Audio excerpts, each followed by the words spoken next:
coming up on Roland Martin Unfiltered for Tuesday, May 28th, 2019. Rapper Meek Mill says he's going to sue the Las Vegas casino, the Cosmopolitan Hotel, saying they are racist as hell after they turned him away. And they haven't explained exactly why. Other rappers are saying, y'all won't see any of us unless y'all deal with this problem. We will fully explain.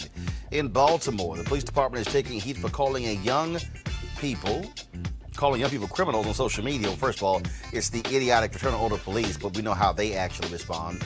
Also, newly available body cam video shows a young man in San Antonio, Texas, murdered at home by a police officer. Folks, this is stunning video.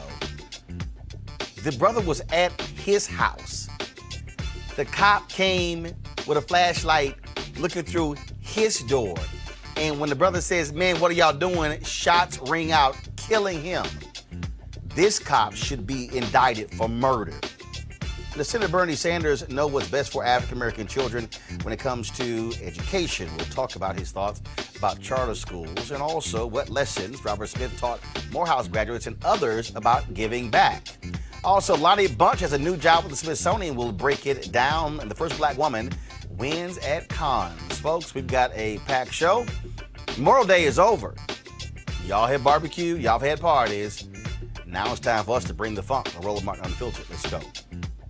He's got it. Whatever the biz, he's on it. Whatever it is, he's got the scoop, the fact, the find. And when it breaks, he's right on time and it's rolling. Best believe he's knowing. Putting it down from sports to news to politics. With entertainment just for kicks, he's rolling. It's Uncle Roro, y'all.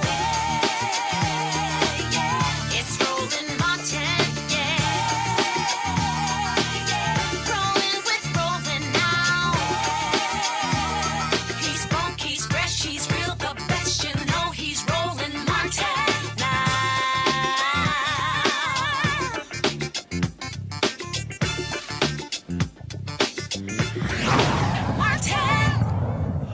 Cameras play a huge role when it comes to documenting racism. That was the case when Meek Mill tried to get into the Cosmopolitan Casino in Las Vegas.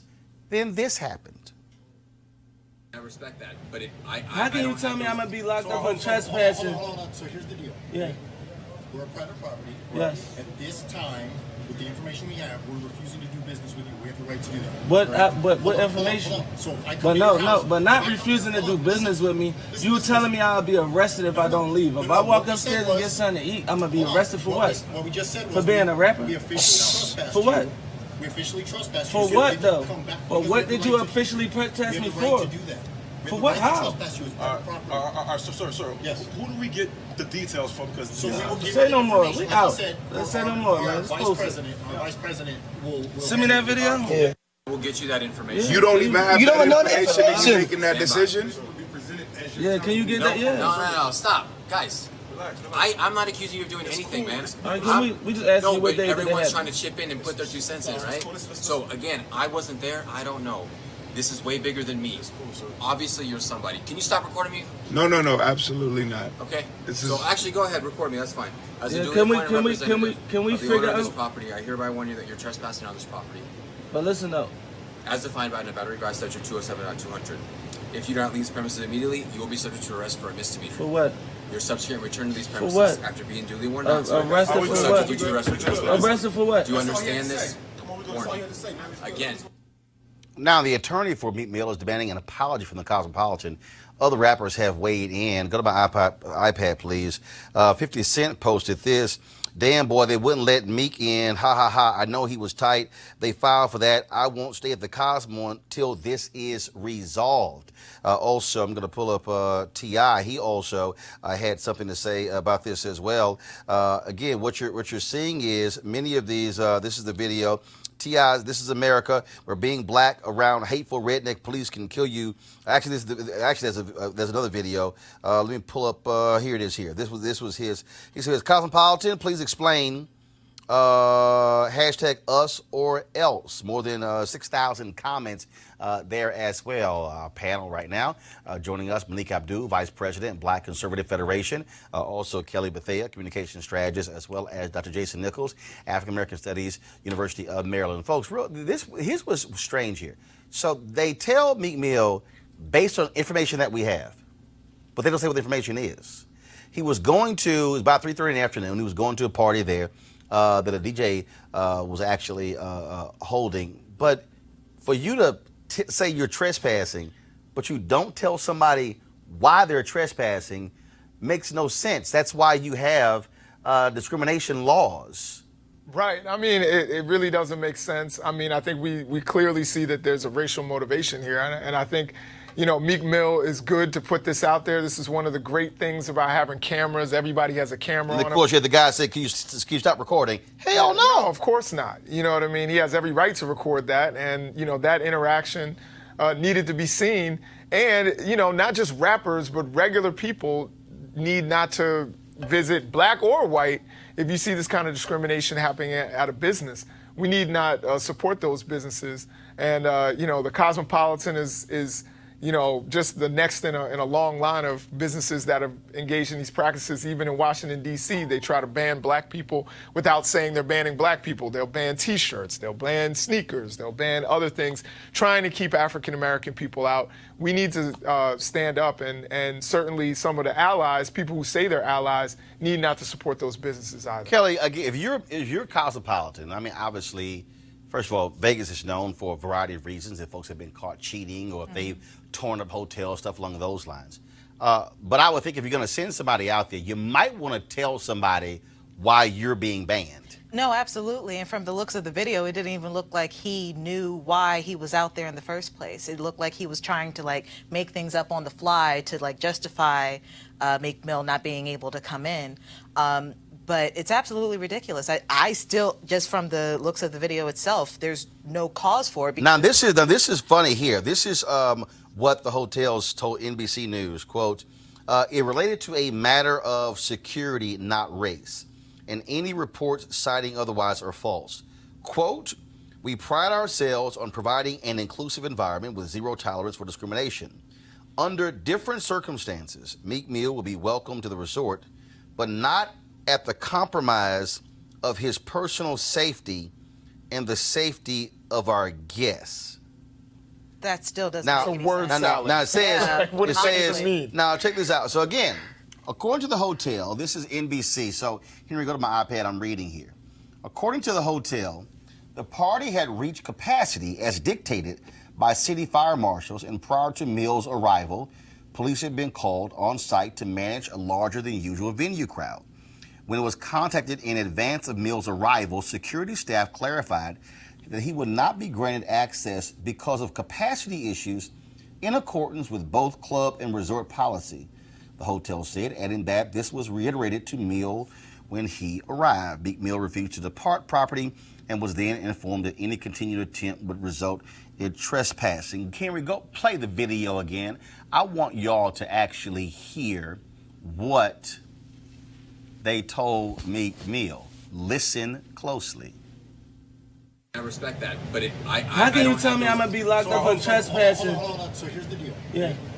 We're a private property. Yes. At this time, with the information we have, we're refusing to do business with you. We have the right to do that. What? Correct? But what Hold on, information? hold on. So if I come But to your no, house, but not if I come- refusing to hold do on, business with me. Listen, You telling me I'll be arrested if I don't leave. If I walk upstairs and get something to eat, I'm gonna be hold on. arrested for what? What we just said was For being a rapper? We officially trespassed For what? you. We officially trespassed For you. what though? All right. He said, based upon the information that we have right now, you'll be trespassing. Okay, press play. But what did you officially protest We me have the right for? to do that. We For have what? the right to How? trespass you as private property. Sir, Yes. who do we get the details from? Because So we will give Say you no more. information. We Like I out. said, Let's say no more, our man. Let's Vice post it. President, our Vice President will Send me that video. Yeah.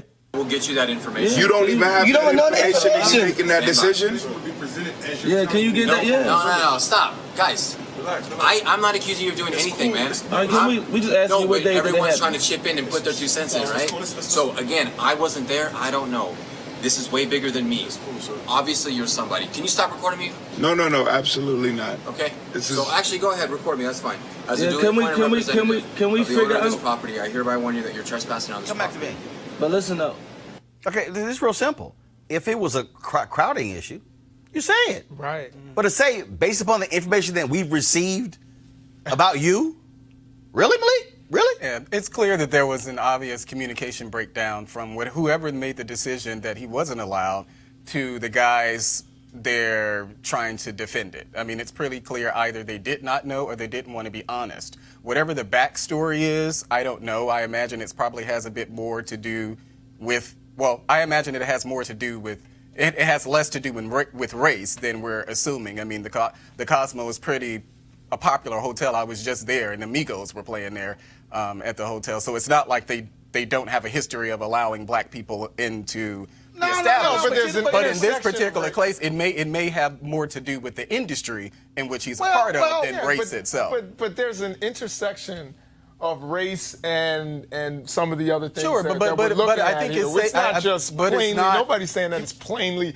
Oh, you don't. You're darker than a paper bag. No one's saying that. Right. But certainly there is an element of race if we're talking about the fact that he has, say he has a criminal record, or people have heard rumors about him, or he's a rapper, or whatever it is that led to him being barred from that hotel with him not doing anything. for whatever reason. I mean, they've allowed people who've been jailed then before race is an at element. that Here's the hotel. piece that people have to understand.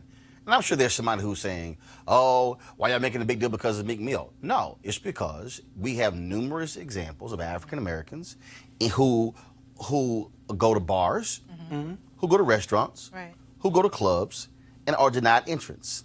Folks who at the door will make up rules. Oh, you have to be dressed a certain way. Bouncers, Then they yep. go, but that white person right there has tennis shoes on. Oh, absolutely. And it's these arbitrary decisions. If you are a hotel, and if it's a security issue, you say it. You don't start reading the code, the code, was really and if weird. you trespass, Right. you be charged with a Because that's what misdemeanor. it was wrong about the code. What if he was just saying that off the top of his head? The guy We said don't it was know. way bigger than me. Yeah, but that's my so- point about the whole communication breakdown. What if it weren't Meek Mill? It was some other rapper. They should have. No, But regardless, it wasn't- But I'm trying to broaden this because it's not just rappers. No, it's What I'm not. saying is there are African Americans who have had to deal with this, whether it is hotels, whether it is bars, whether it is restaurants, in a variety of ways. And we have to deal with the fact that you have individuals who are white who own places. I know of restaurants where they've said, "Oh no, it's too many black people." I know of restaurants where they closed down because they said, I'm sorry, the clientele is just too black.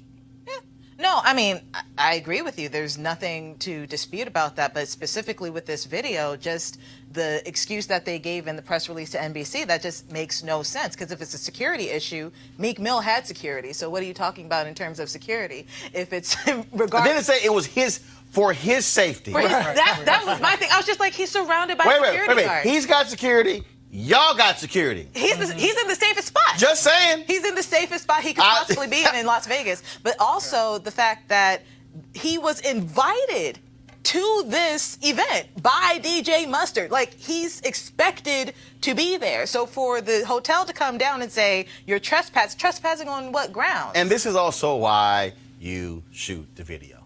Because Absolutely. what they told NBC News, totally different than what you actually heard on that video, which is why video is so important, because folks again lie. And when speaking of video, folks talked about lying. No, I'm gonna go to what happened in San Antonio. I'm gonna go to this right now. I was in Houston over the weekend. Had two nieces who graduated, and I saw this video. And first of all, I'm warning you in advance because it could be a trigger to someone who's watching this. Okay, so let me set this up for you. Literally, a cop is peering inside of a home with his flashlight, okay? You're gonna hear the homeowner, okay, come to the door. The homeowner ends up dead. 18-year-old Charles Chop Roundtree, okay? Took place in San Antonio. The video was released on Thursday. Police officer Steve Casanova was the one who fired the shots. Now, according to a statement given by Taylor Singleton, one of the witnesses, Casanova says, "What's up, man?" without identifying himself as an officer. Singleton, at that point, Snowden got to confront Casanova, but none of them knew he was an officer at the time. The guy, folks, follow me. The guy's sitting in his house. Some dude walks up with a flashlight and is shining a flashlight through the door. At no point does he say, San Antonio Police Department, we got a call, who's here? So I'm warning you in advance, turn away if you need to right now. This is what happened.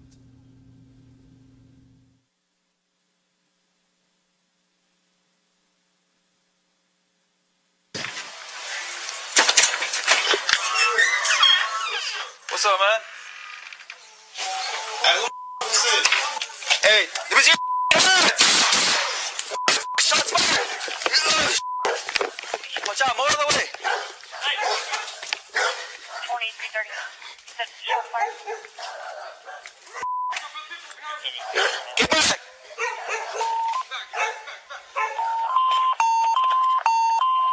Get that fucking dog out of here. What'd you see? Hey, he had a fucking gun. He pulled it out. Shots fired.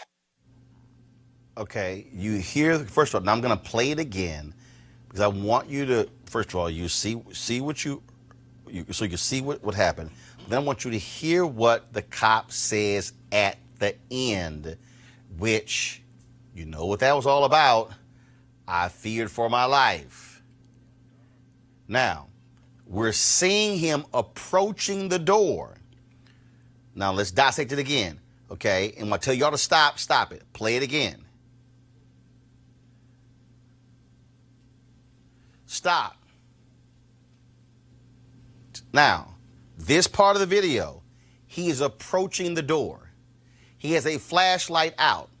At no point do you hear him identifying himself as a San Antonio Police Department officer. Press play.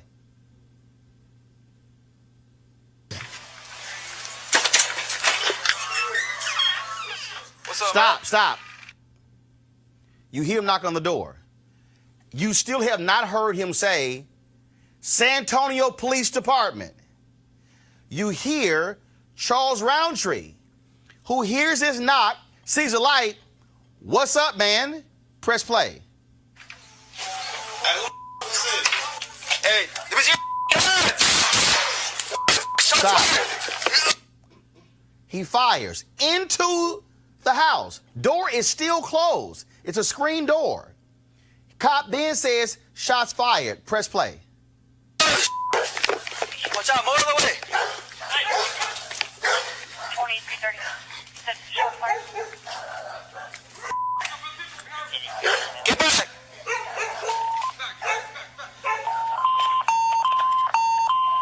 Get that fucking dog out of here. What'd you see? Hey, he had a fucking gun. He pulled it out. Shots fired. He had a fucking gun and he pulled it out on me. He's in his house. He has every right to do that. As a native Texan, the law in Texas says you can protect your property. If somebody is stealing your car in your driveway in Texas, you can come out of your home with your gun, shoot them in your driveway because you are protecting your property. This guy sees a flashlight coming through his door. He hears somebody pulling on the door. If I'm in a house and I got a gun, okay, and I can't wait to hear Dana Lash and Grant Stinchfield, all you NRA Colin Noir, all y'all people who want black folks to have guns. Okay, now first of all, we don't know if Roundtree actually had a gun. Yeah, I didn't. But Can't even- even if he did have a gun, he's sitting in his house. I hear somebody come to my door, I'm gonna grab my gun, say, man, who is this? And you immediately fire shots into a door? Yeah, this is, we've seen this before. We've talked about it here before. You would think by this point there would be no more stories and that we've exhausted the conversation, but clearly that's not the case. Not as long as you have trigger-happy cops. Well, absolutely, you know, and within the time that I actually complete this sentence, Tamir Rice was dead. The officers arrived on the scene and Tamir Rice was dead. So we've seen this before, you know. Hopefully, you know, whatever the investigation leads, you know, there is no reason that someone should be killed by someone who's outside of their house. I mean, because it seems like that's exactly what happened here. There is no excuse for this. I hope that there's an investigation, just like there were in the case with the Dallas cop who showed up at the guy's door. I hope who isn't thought like that. Well, I thought Right. wasn't in that case. Oh, I thought they actually finally charged her or something. They waited for her to get her story together. Right. Okay. You know, they waited and let her, you know, conjure up and get her stuff out of her apartment. That was a terrible investigation. And hopefully, you know, I think what Roland said is the big point here. I live in liberal blue Maryland. You come shining a light Right. into my house and say, "What's up, man?" There might be somebody in the doorway with a gun. Right. I'm gonna keep it real with you. Well, that's You know, I have kids in my home, and I'm not sure what Roundtree, you know, friends, family, mother, people he was trying to protect, or just protect himself. protecting himself. Right. He had every right, Like- if he did have a gun. Now, to have it. mind you, everybody's. Here's the deal. This took place in October. Wow. Oh, wow. The body cam footage was just released. Wow. The family, they filed a civil lawsuit against the city and the officer saying he was not properly trained. What was crazy about this, again, the cop says that another gentleman in the house, Devontae Snowden, was reaching for a gun. Now, Snowden was actually, he was shot, he recovered, and he was charged with being a felon in possession of a firearm. The shooting took place on October 17th, but the family says that they were in the home just simply talking, listening to music. Police say the house was well known to sell drugs, but the police report said the officer found a wooden door partially open and two people inside, one of whom opened the door. Snowden's arrest affidavit says the door, which had been ajar, opened when Casanova knocked. And then Casanova said Snowden immediately was immediately hostile towards him, asking, "Who the F are you?" Okay, if I'm inside my house and it's a flashlight and I don't know who you are, Right. that's probably what I'm going to say. Exactly. Right. Who are you? And I'm coming to the door. According to police, Snowden reached for the gun in his waistband before Casanova shot him, fearing for his life. A bullet struck Snowden in the buttocks before going through him and killing Roundtree, who was sitting on a couch behind Snowden. Wow. Police recovered a pistol from the home outside a partially open window 15 minutes after the shooting, believed to have been in Snowden's possession. The police chief says it's a very unfortunate, tragic incident that happened. Unfortunately, that person who was just sitting there was killed by a bullet fired at someone who was attempting to use deadly force against police officers. So this wasn't even the person who opened the door that he shot. No, he shot him He too. shot at the guy the one who died. came to the door, but the bullet went through his buttocks and hit the guy, hit Roundtree, who was killed. The problem here again is the BS. How are you firing into a home? And then you shoot him in the butt. So how do you shoot it? But you're firing. But you're firing into a home. Right. Like there was no. And it looked dark. But how are you? But how are you as a It's not about the firing darkness. It's into a not about- home? Right. Like My thing is also, if you are that afraid, why didn't you call for backup? Why do Why you didn't have you that identify job yourself? if you are afraid? But why do you identify How about yourself, this? though? How about you get on your police department speaker? This is San Antonio Police Department. I need every occupant in the house to step outside.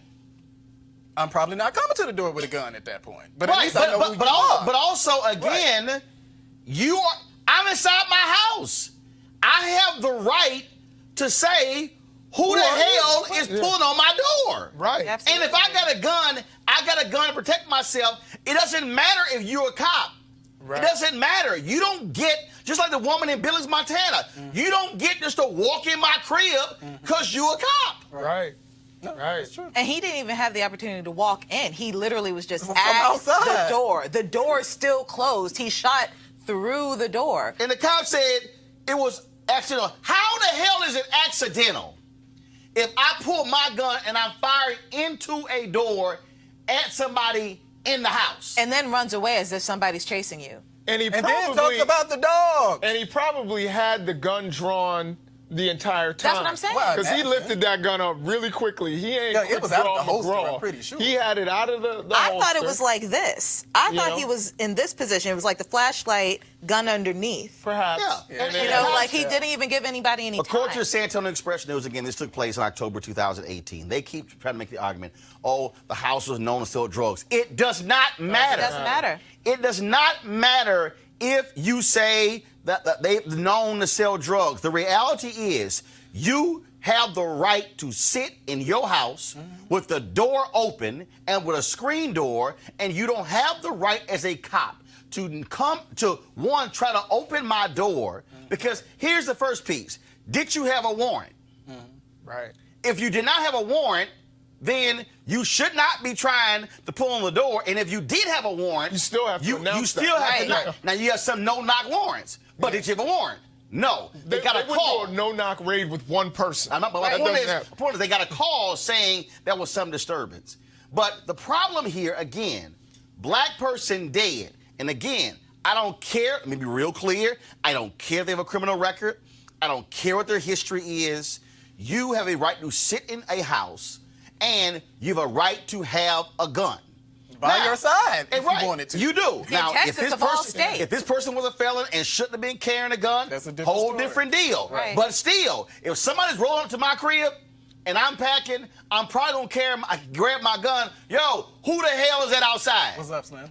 And he probably, to be honest, they said he was reaching for it.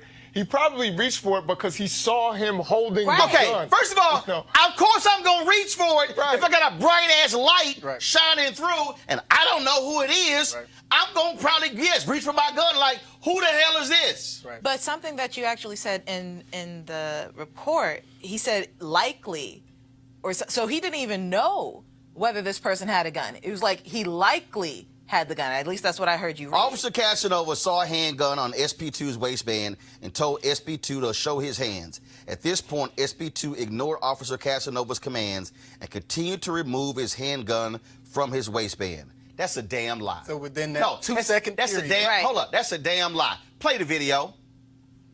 I can't watch it. Play. That's a damn lie. And listen.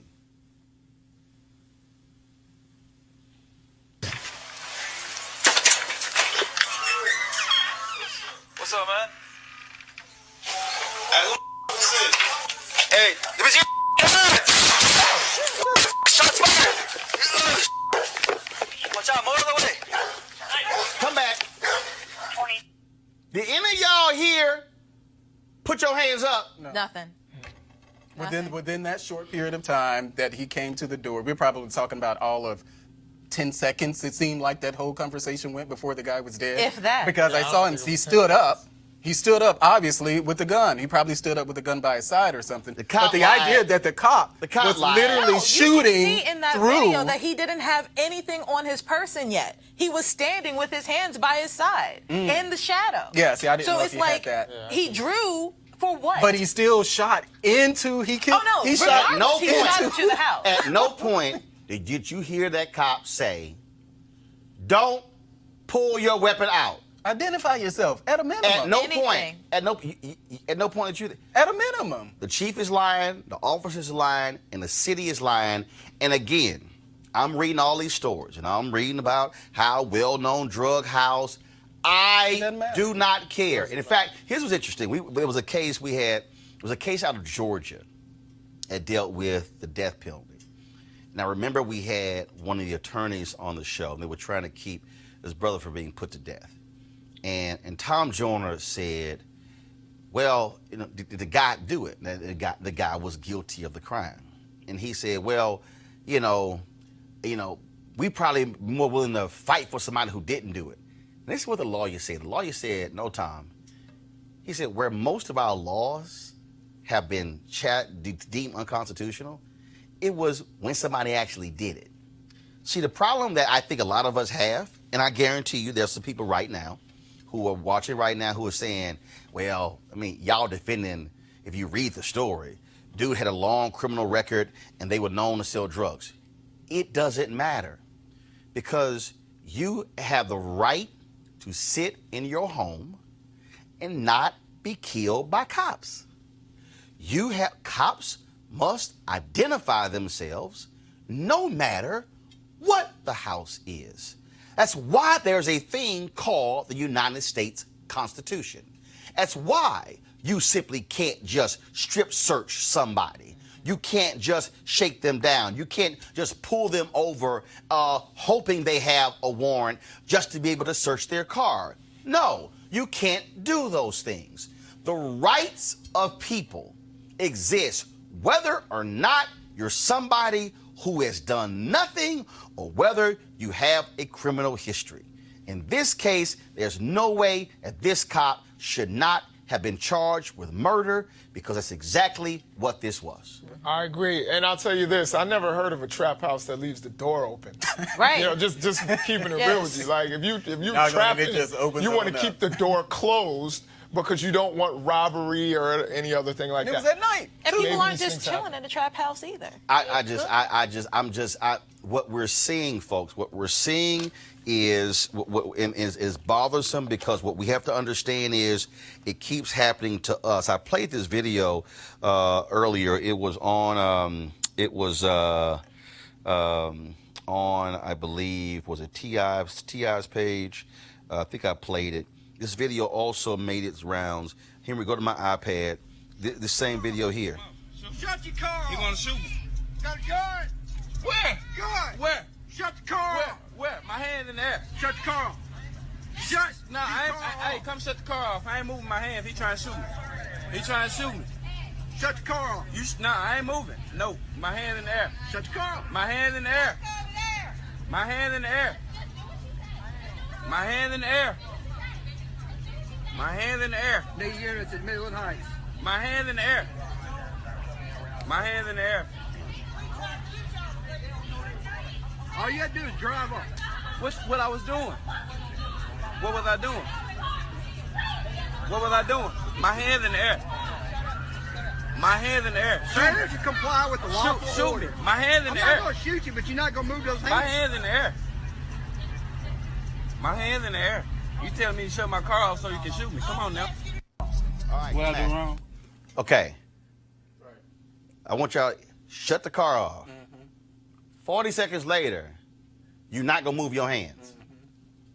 There you go. Shut. He said What? it. He said it. He Homeboy's right. No, I ain't touching nothing. And if Right. you continue to watch the video, at some point he takes the guy's arm and just pulls it back, pulls it through because his arm is through the window. So he literally pulls his arm back as he's sitting in the car. So he has one hand recording and he pulls the guy's arms back outside of the window of the car. And so that's why when he opens it, the guy's arm is still through the window because he did right. No, I'm not turning off the car. He was seemed like he was in the passenger seat, was it? And he's telling him to reach over and turn off. Bro, like, no, Not you go ain't do that. shooting me Not go and do then that. claiming Yeah. I was reaching for a gun. No, he said, nope, hands gonna stay right here. It's not happening. This is the reality for black people in this country. Sure. And even, so when white folks say, well, why didn't you just comply? That brother right there saying, no, I'm not going to comply with your lawful order because Right. that might get me killed. Exactly. Right, and those are the things that we need to be mindful of. You know, a situation like this. You know, we don't know what led up to it, but the guy's literally in his car. I mean, I watched it. I generally don't watch these type of videos, but I watched it and I was saying to myself, wow. I mean, if I were in that position, I literally would do the same thing that the guy did. Nope, not gonna turn off the car. And the guy tells the other officer, the guy who was in the car tells the other officer, no, you need to come turn off the car because I'm not turning off the car. Like the fact that we are seen as threats. We are seen, black men are seen as threats and our women are seen as There's another video I'm trying to find where this officer has his gun drawn and this guy same thing. The brother's like, why are you pointing your gun at me, dude? Right. What? He's in the passenger side. I mean, and again, for people out there who love to just say, you know, again, you should just comply. No, the reality is Terrence Crutcher was walking slowly, had his hands up, and still got shot and killed because Betty, whatever her name was, she panicked. The other cops, nobody else shot except her. Right. Okay, not a taser, but you shot to kill, and that's the problem because you can't rebound from death. John Crawford, the guy I think You he was the can't, one in Walmart. in Walmart, Beaver Creek, Ohio, John Crawford III. Yeah. You can't come back from death. In a place that sold This ain't guns, Lazarus. He was walking around with a gun. In a place that sold guns, he was walking And it around wasn't real. It was a BB gun, right? Yeah. Oh, and this is what I explain to people. This is what it means to be black in America when you're dealing with these cops, and that's why, to me, it's absolutely sick when you have these nutty police officers out here, like the ones in Baltimore, folks. The Baltimore Police Department came under fire on social media this weekend after a post calling some young people criminals after they arrested several people while responding to a large gathering at the Inner Harbor. Union President Sergeant Mike Mancuso tweeted, quote, "To our officers at Harbor tonight, protect each other and don't fall into the trap that they are only kids. Some are criminals. Keep the current policies and consent decree in mind. If ordered to arrest, put the name of the on-scene commander in all reporting." In a Facebook post, the American Civil Liberties Union of Maryland responded to that statement, saying it was unacceptable. Again, that's what you're dealing with when you talk about police officers in this country, and we're supposed to somehow say, oh no, everything is good, everything is well, we really shouldn't say anything. Well, guess what? That's why we focus on this show and we say what needs to be said. All right, folks, time for us to go. You want to make a comment? Oh, yeah, I do. And why is it that it's the ACLU, it's Roland Martin, it's other people that have to call this out? Where are all these good apples? Where are the good police officers? Look at all the good apples. Where are the good apples who are supposed to be calling this out and saying this is unacceptable? Yeah, where the pro-lifers? Right. Right. But I'll just add very quickly, though, I generally don't think that it's a good idea for any officials to use this type of language because it's hot. I said the same thing when Barack Obama called the people in Baltimore thugs. So it's that same mindset. It's not, even though, white people, we can say what we want to say about them, but when Barack Obama made those comments calling those kids in Baltimore I'm not sure how thugs, Barack Obama got into the conversation, well, but what I will say because is I'm not saying white officers or black because officers. it's how I'm he saying views officers. them generally. So it crosses, as far as I know, we focus a lot on, well, this is how white people feel. 60% of But the that was Baltimore Barack Police Obama Department made is that. black. Right, So but Barack they've had- Obama made those statements about the guy. So this Well, he's the view president. of black I'm talking people about as police threats. officers. Gotta go ahead. In regards to the tweet, when he mentioned the consent decree, I just wanted to know, what are we, like 3-4 years out since the consent decree came down? What exactly has the Baltimore Department done? And I don't even know what he was saying. Advocate. Yeah, he was just like, what he was saying is put the commander's name down because you don't want to get in trouble in the consent decree. I saw that. I didn't even know that. Well, first of all, it's Fraternal Order Police. That's no shock. All right, folks, going to go to break. We come back. We're going to talk Senator Bernie Sanders in charter schools. We'll be back on Roland Martin Unfiltered just a moment. You want to check out Roland Martin Unfiltered? YouTube.com/Roland S. Martin. Subscribe to our YouTube channel. There's only one daily digital show out here that keeps it black and keep it real. It's Roland Martin Unfiltered. See that name right there? Roland Martin Unfiltered. Like, share, and subscribe to our YouTube channel. That's YouTube.com/Roland S. Martin. And don't forget to turn on your notifications so when we go live, you'll know it. Hey guys, they're back. MarijuanaStock.org has another great investment opportunity. If you were lucky enough to invest in their last crowdfunding campaign, you know they raised a lot of money in just a few months investing in legal marijuana farms. Those initial investors now own shares of a publicly traded company, and they are certainly on fire. Now, last time, of course, many of you missed this, and now here's an opportunity. They have a new investment opportunity that is as good, if not even better than the last one. I'm talking about industrial hemp CBD. For those who don't know, the hemp plant is a cousin to marijuana with a much higher concentration of CBD, which means hemp CBD gives you all of the medical benefits of marijuana without getting you high. Now, until recently, hemp farming was practically illegal in the U.S. and heavily regulated by the DEA. However, the 2018 Farm Bill recently passed Congress, making it legal to grow hemp CBD in the U.S. and creating one of the largest commodities worldwide. Now, folks, they need land to grow all of the plants. This makes for an incredible investment opportunity. That's where our good friends at 420 Real Estate come in. Their business model is simple. They buy land that supports hemp CBD grow operations and lease it to licensed high-paying tenants. That's right. They are hemp CBD landlords.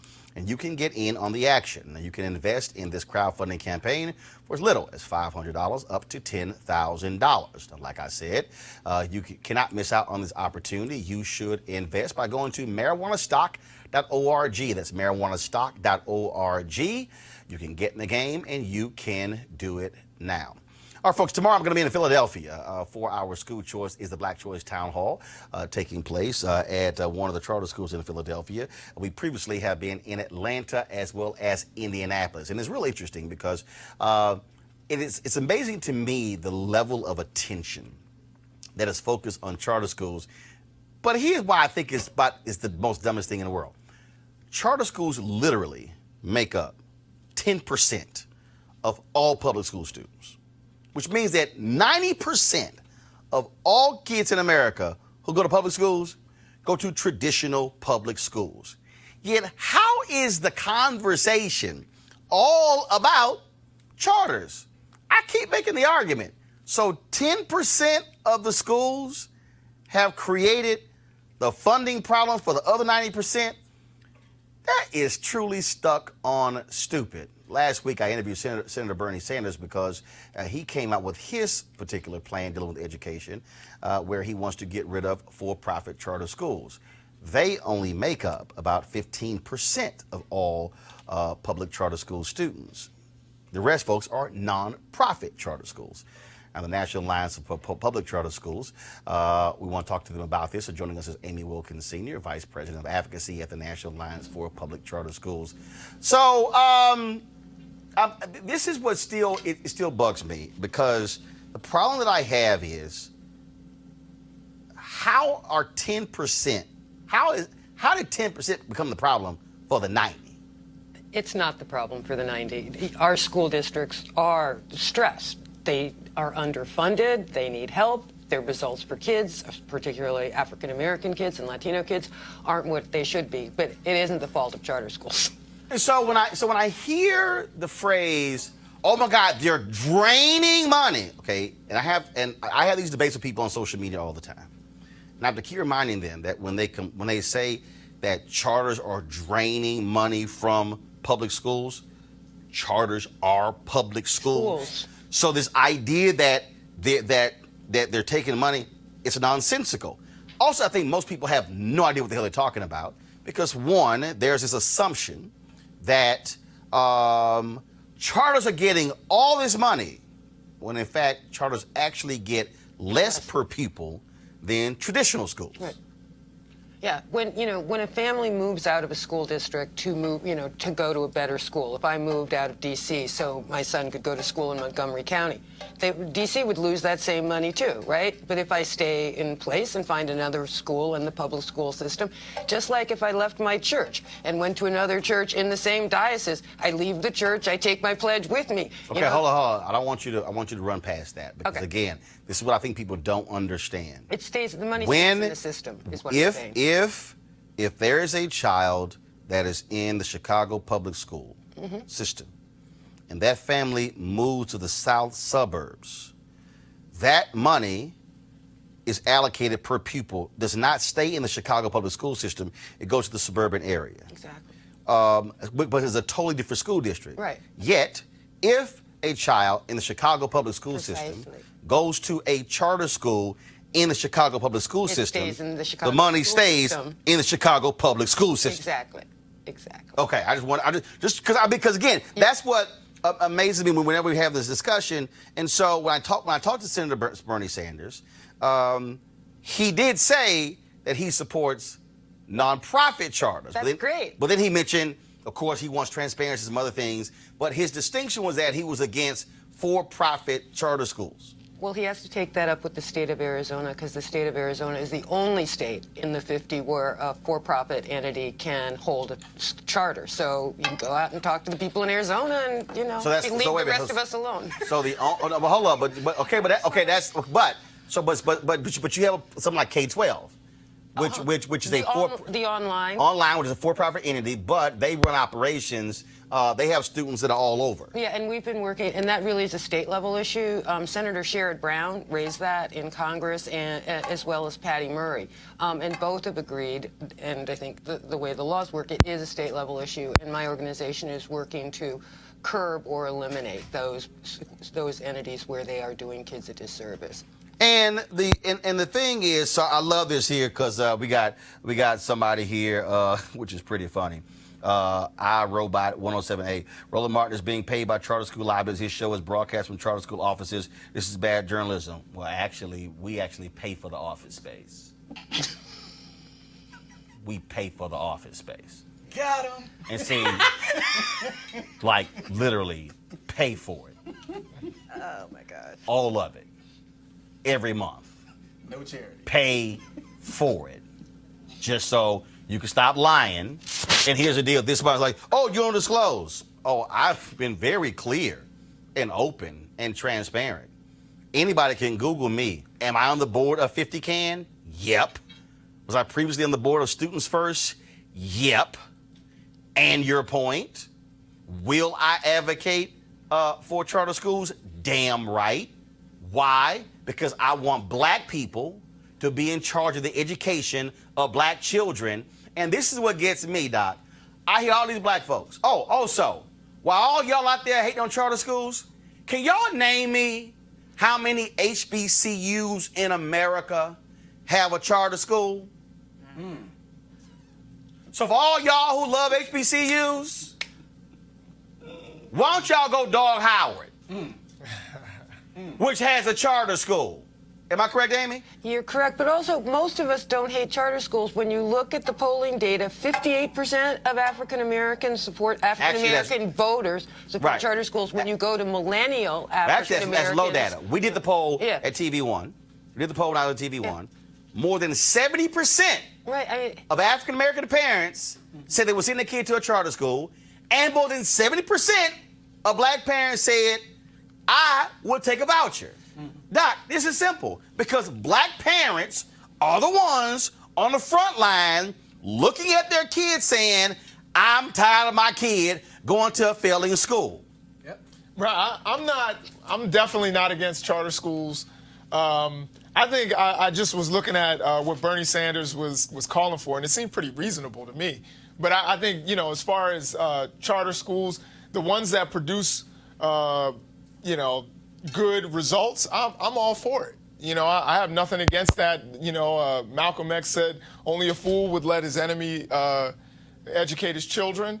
I'm not saying anyone's enemy, but certainly if black charter schools are going to educate black children, I have no issue with that. Amy, the issue that I have is that first of all, literally the level of ignorance of people who have no idea about charters.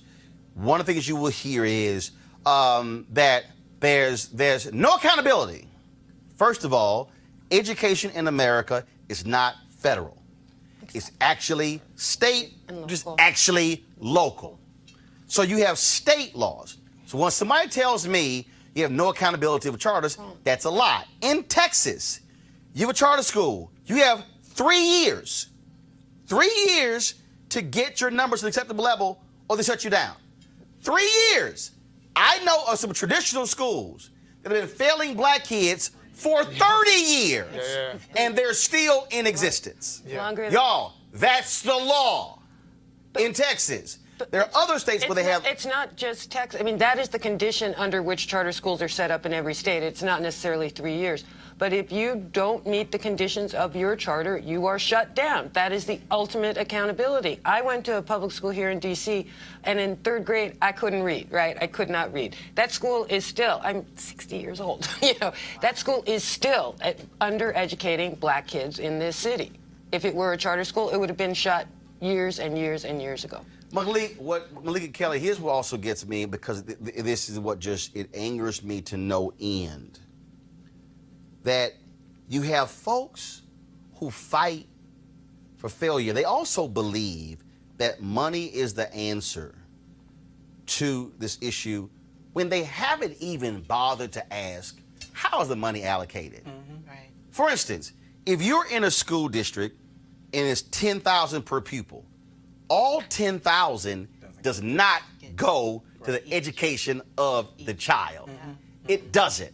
About 70+% actually goes towards administration and is paying for other things that have nothing to do with education, but But see, that's the BS that folks have fallen for. Yeah, it's a big misinformation campaign, and I think it's the fact that it's become political. So, you have people, the Republicans are generally more supportive of charter schools and school choice, and then on the other opposite end, you have unions, where Democrats are more supportive of unions, and then Republicans wage this misinformation campaign when talking about things like unions. But hold up. I need you to unpack that, because see, Amy, this is part of the problem. Kelly wanted to bring you in as well, because see, folks don't want to deal with transparency. Mm-hmm.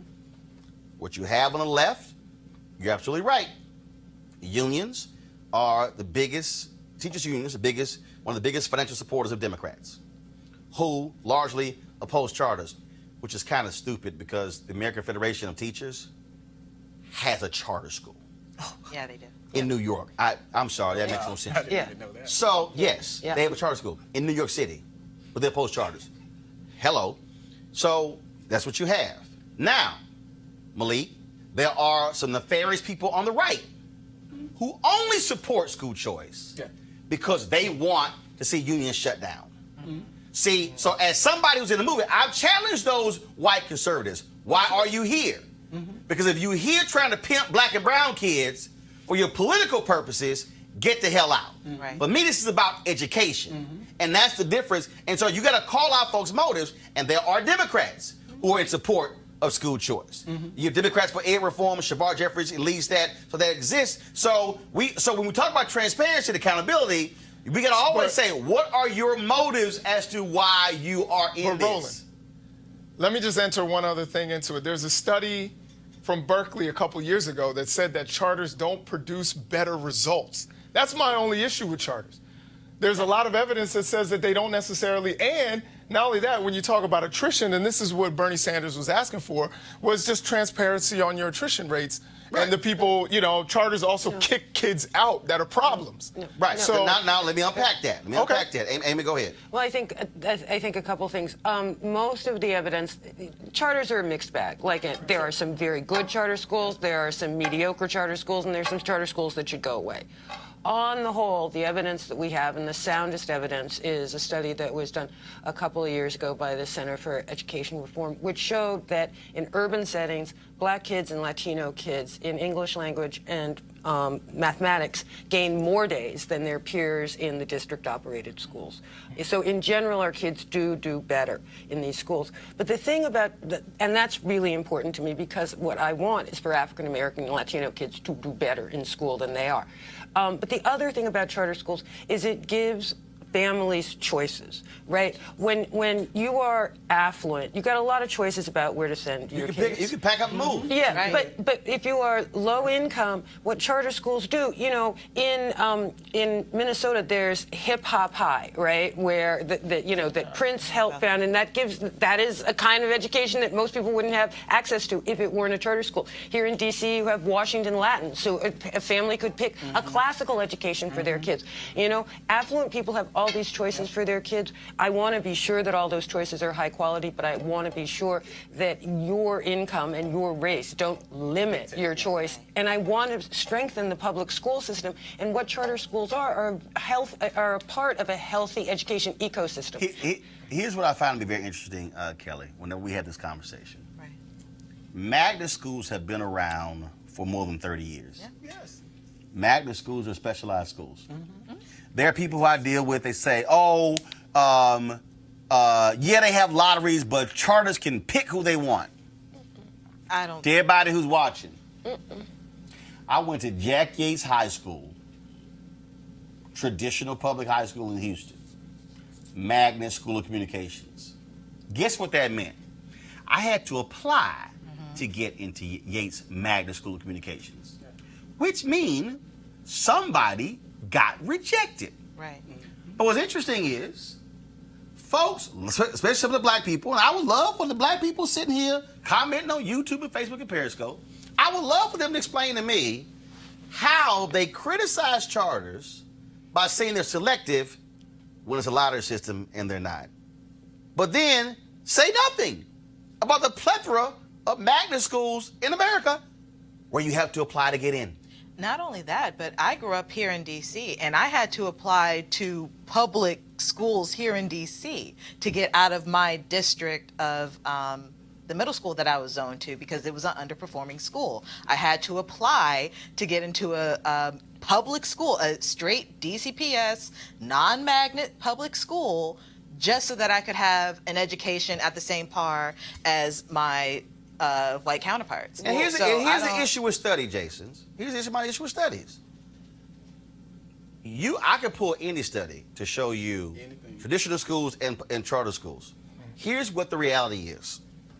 There are traditional schools that are doing great jobs. Yeah. Mm-hmm.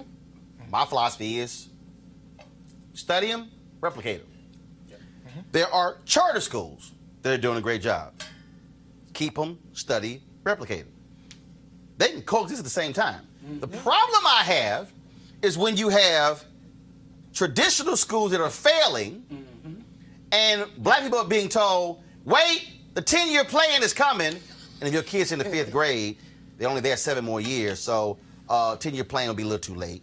But then you also have, and this is what I told the white folks in the aid reform movement, there are charter schools that are abysmal, that have no business being open and should be shut down.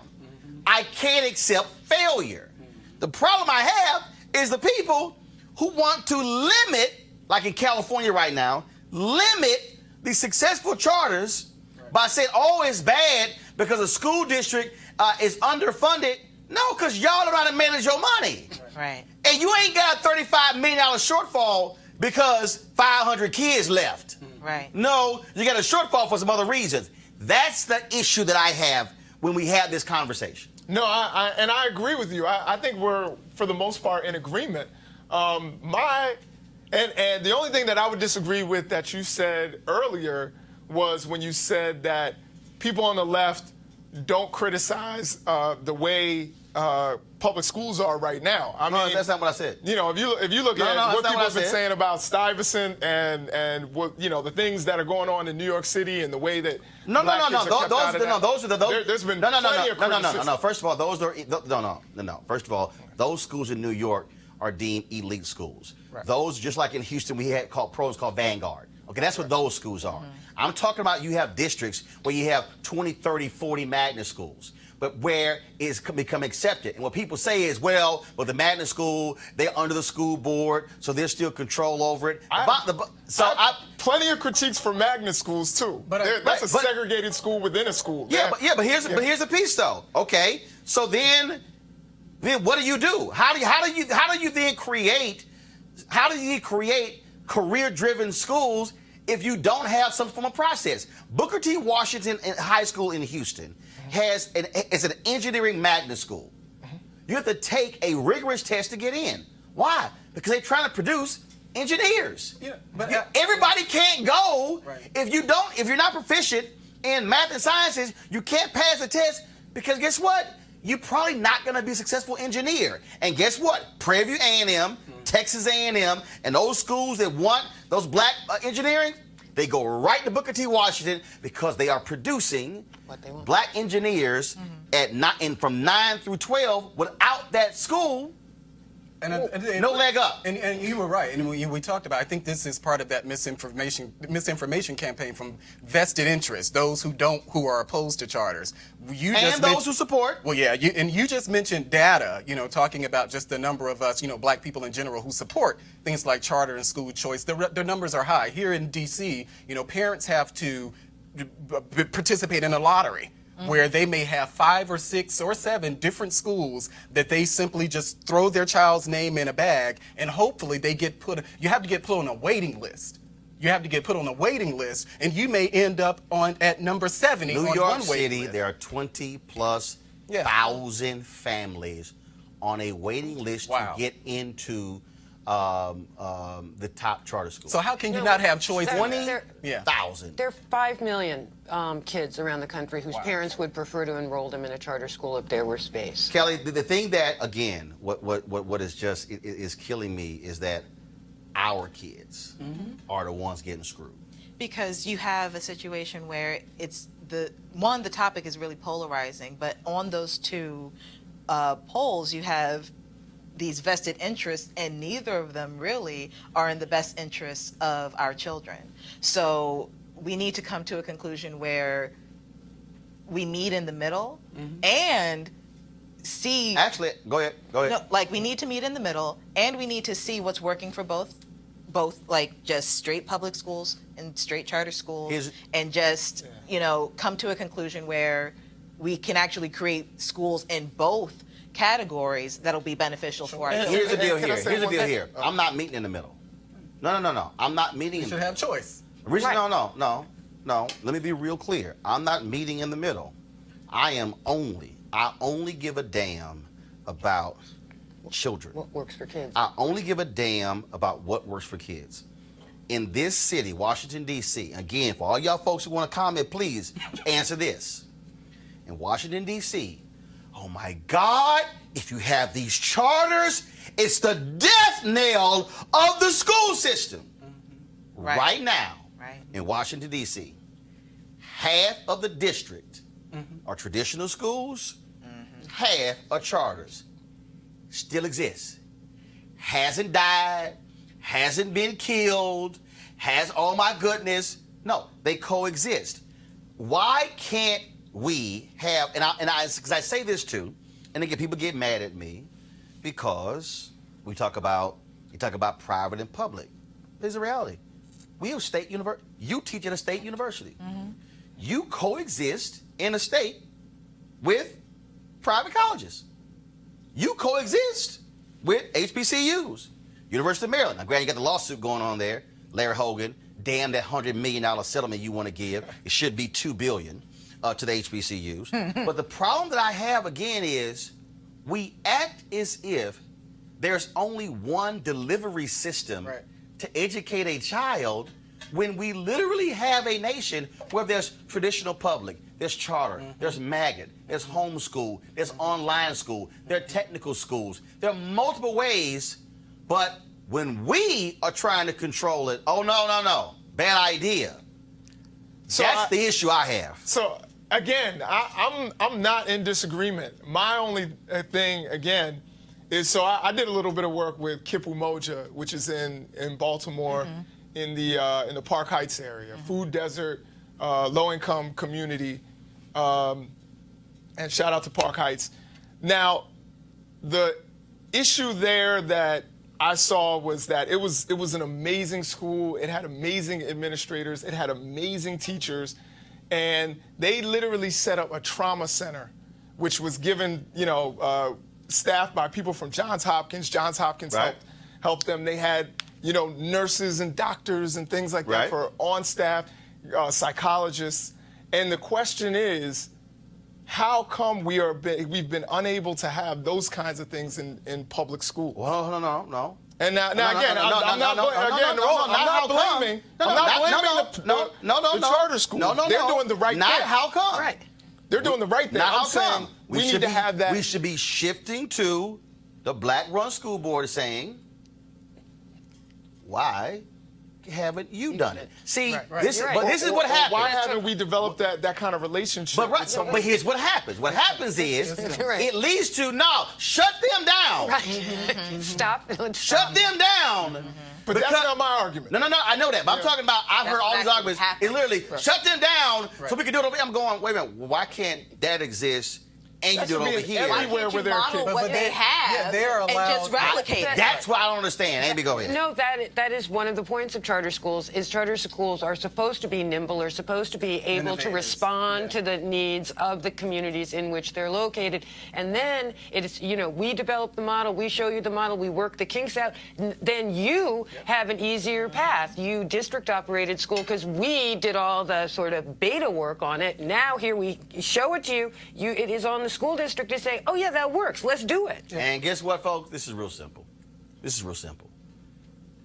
If a traditional school is killing it, there will not be a need for a charter school. See, that's what it boils down to. I mean, we can sit here and holler all we want to, but people are filling a void because of what is failing.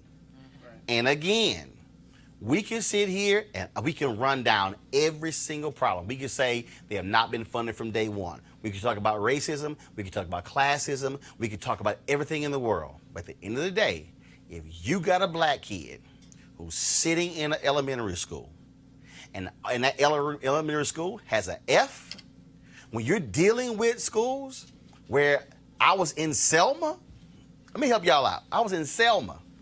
The first black woman who was an athletic director at a Division I program, she said the test scores in Selma are so bad, I would not authorize my scouts to even come recruit your athletes because they likely wouldn't be able to pass the test. Wow. 4% of black kids in the state of Alabama were proficient reading and math level. 4. Guess what? They ain't have charter schools. 2. Until 3 years ago. And guess how many? So again, for all y'all out there, okay, since y'all want to talk about data and studies, 3 years the law has been passed in Alabama. They have fought like cats and dogs to keep charters from opening. And Amy, how many charters in Alabama? There's, I think, 2 opening in the fall. Wow. Yeah. That's a disgrace. 2. That means the massive failure in that whole state, who you gonna blame it on? Can't blame it on charters. It's only 2 in the whole state. Right. That's it. And they only been there in the last 3 years. Minute. I was there 2 years ago and they only had 1. So who you gonna blame it on? So what the hell are we supposed to tell the black kids in Alabama? I'll wait. I'll wait. What we should tell the black parents in Alabama? Yet we are sitting here getting caught up in this BS. No. Accept success, say enough to failure. That's what we should be doing. Amy, we appreciate it. Thanks a bunch, folks. Thank you Again, so tomorrow much. we'll be in Philadelphia. Looking forward to it. We'll actually be broadcasting from there as well, so we'll be live streaming the event. It is free up to the public. God, kill the music. I got one more story. I'm not going just there yet. And so I'm going to read for you the location. Again, it's going to be at Mastery Charter School, Shoemaker Campus, 5301 Media Street in Philadelphia. We have, of course, we have our information tables from 5:30 to 6. The panel will be from 6 to 8. Dr. Steve Perry will be joining me for a one-on-one conversation as well. And then we'll have more of our information after that. So again, we'll be broadcasting from there 6 to 8 tomorrow, answering those questions. Gotta give a shout out right now, folks, to Lonnie Bunch. He, of course, is the brother who led the building, the National Museum of African American History and Culture. He's the founding director. Well, guess what? He has a huge new job. He has been named the 14th Secretary of the Smithsonian Institution. That means that Lonnie Bunch will now oversee 19 museums, 21 libraries, the National Zoo, numerous research centers, and several education units and centers as well. And so big congratulations to Lonnie Bunch. Folks, also on Saturday, French Senegalese director Mati Diop became the first black female director to win an award in the Cannes Film Festival 72-year history. She also was the first black woman to ever have a film accepted for competition at the festival. She took home the Grand Prix Award, which is the equivalent of a silver third-place prize for her film Atlantics. The movie is set in Senegalese that combines social consciousness with the supernatural in a tale of sexual politics among young migrants. And so the sister is doing well. All right, folks, all you members of our Bring the Funk fan club, here's what we got. If you are a member, we can go, guys, go ahead and pull it up, please. You can go to the website right now and you can get your discount to all the books that we have, of course. My book, The First, President Barack Obama's Road to the White House. Also, my wife's book called Fulfill, The Art and Joy of Balanced Living, as well as my faith-based book, Listen to the Spirit Within. You can get all 3 of those books on our website. And again, if you are a member of the Bring the Funk fan club, you should already have your code. If you don't, that means you ain't a member. And so what you should do is you should, of course, go to RolandMartinUnfiltered.com to join our Bring the Funk fan club. And again, the discount code is only for members of the fan club. You should have gotten an email. If you have not gotten one, shoot me an email. We'll also double check that. The discount for all of our fan club members is 10% on all of those books. And you can, of course, apply that at the discount code when you check out. So go to, again, RolandSMartin.com /shop, RolandSMartin.com /shop for you to purchase those books. And again, you don't have to be a member of the fan club to buy those books as well. Every book that we sell through the website, personally autographed by the authors, and so you definitely want to get your copy. All right, folks, we got to go. I'm going to see you guys again from Philadelphia tomorrow.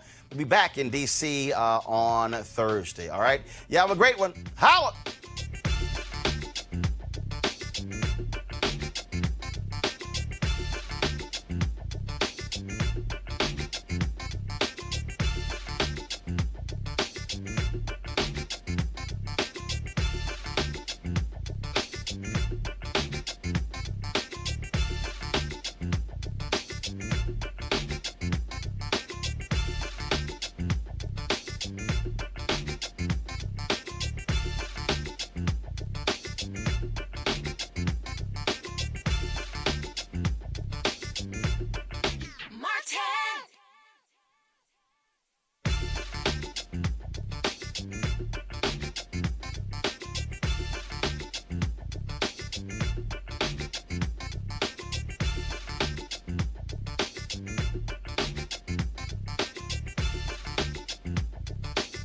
I was recently in Atlanta for our School Choice is the Black Choice Town Hall event.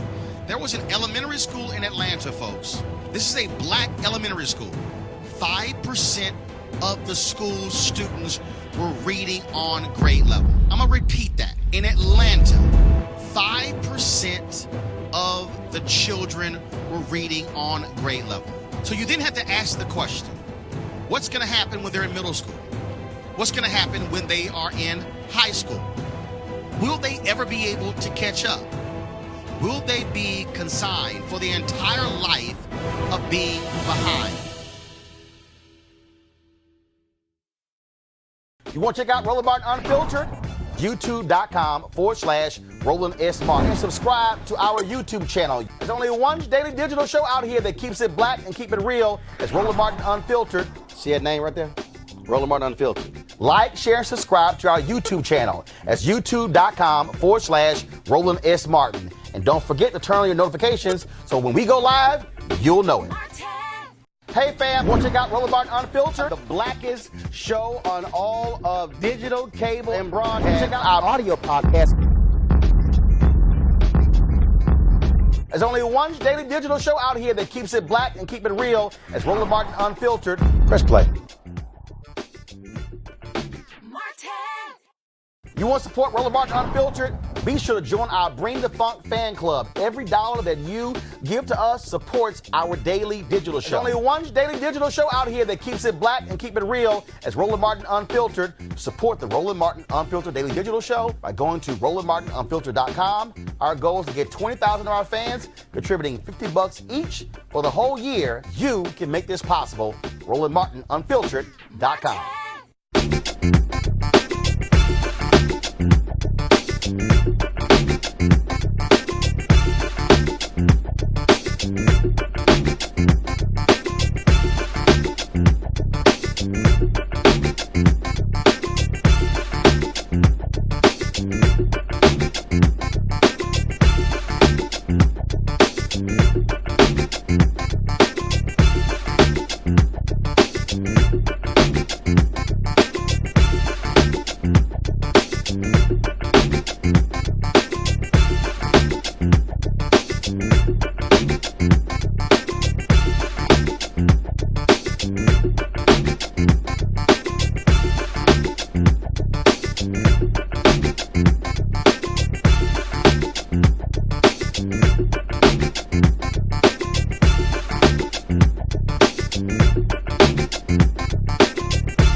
Coming up on Roland Martin Unfiltered for Tuesday, May 28th, 2019, rapper Meek Mill says he's going to sue the Las Vegas casino, the Cosmopolitan Hotel, saying they are racist as hell after they turned him away.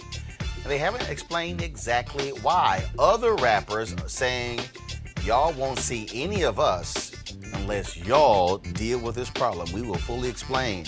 In Baltimore, the police department is taking heat for calling young people criminals on social media. Well, first of all, it's the idiotic fraternal order police, but we know how they actually respond. Also, newly available body cam video shows a young man in San Antonio, Texas, murdered at home by a police officer. Folks, this is stunning video. The brother was at his house. The cop came with a flashlight looking through his door. And when the brother says, man, what are y'all doing? Shots ring out, killing him. This cop should be indicted for murder. The Senator Bernie Sanders knows what's best for African-American children when it comes to education. We'll talk about his thoughts about charter schools and also what lessons Robert Smith taught Morehouse graduates and others about giving back. Also, Lonnie Bunch has a new job with the Smithsonian. We'll break it down. And the first black woman wins at cons. Folks, we've got a packed show. Memorial Day is over. Y'all had barbecue, y'all have had parties. Now it's time for us to bring the funk on Roland Martin Unfiltered. Let's go. He's got it. Whatever the biz, he's on it. Whatever it is, he's got the scoop, the fact, the find. And when it breaks, he's right on time and it's rolling. Best believe he's knowing. Putting it down from sports to news to politics. With entertainment just for kicks, he's rolling. It's Uncle Roro, y'all. It's Roland Martin, rolling with Roland now. He's funk, he's fresh, he's real, the best, you know he's Roland Martin now.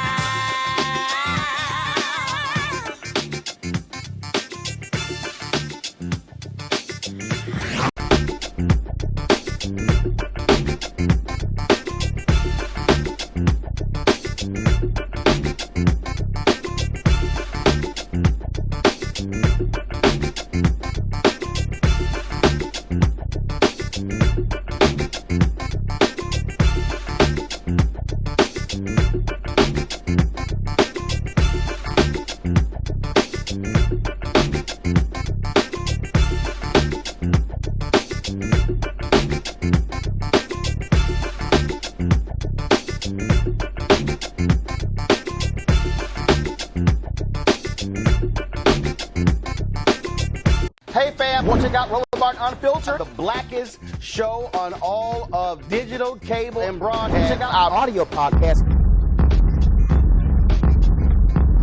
There's only one daily digital show out here that keeps it black and keep it real. It's Roland Martin Unfiltered. Press play. You want to support Roland Martin Unfiltered? Be sure to join our Bring the Funk fan club. Every dollar that you give to us supports our daily digital show. There's only one daily digital show out here that keeps it black and keep it real. It's Roland Martin Unfiltered. Support the Roland Martin Unfiltered daily digital show by going to RolandMartinUnfiltered.com. Our goal is to get 20,000 of our fans contributing $50 each for the whole year. You can make this possible. RolandMartinUnfiltered.com.